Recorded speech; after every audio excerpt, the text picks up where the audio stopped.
آمش نے بیان کیا، ان سے ابراہیم نے، ان سے اسود نے اور ان سے عائشہ رضی اللہ عنہا نے بیان کیا کہ ایک مرتبہ رسول اللہ صلی اللہ علیہ وسلم نے قربانی کے لیے بیت اللہ بکریاں بھیجی تھیں۔ صحیح بخاری حدیث نمبر 1701۔ آمش نے بیان کیا، ان سے ابراہیم نے، ان سے اسود نے اور ان سے عائشہ رضی اللہ عنہا نے کہ میں نبی کریم صلی اللہ علیہ وسلم کے قربانی کے جانوروں کے لیے قلادے خود بٹا کرتی تھی۔ حضرت صلی اللہ علیہ وسلم نے بکری کو بھی قلادہ پہنایا تھا اور آپ خود اپنے گھر اس حال میں مقیم تھے کہ آپ حلال تھے۔ صحیح بخاری حدیث نمبر 1702۔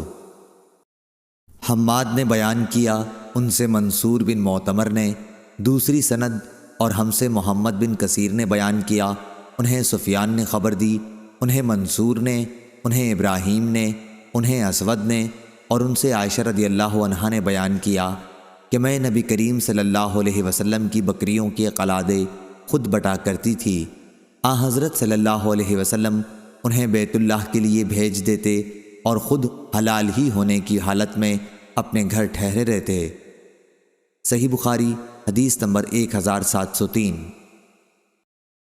زکریا نے بیان کیا، ان سے عامر نے، ان سے مسروق نے اور ان سے عائشہ رضی اللہ عنہا نے بیان کیا کہ میں نے رسول اللہ صلی اللہ علیہ وسلم کی قربانی کے لیے خود قلادے بٹے ہیں۔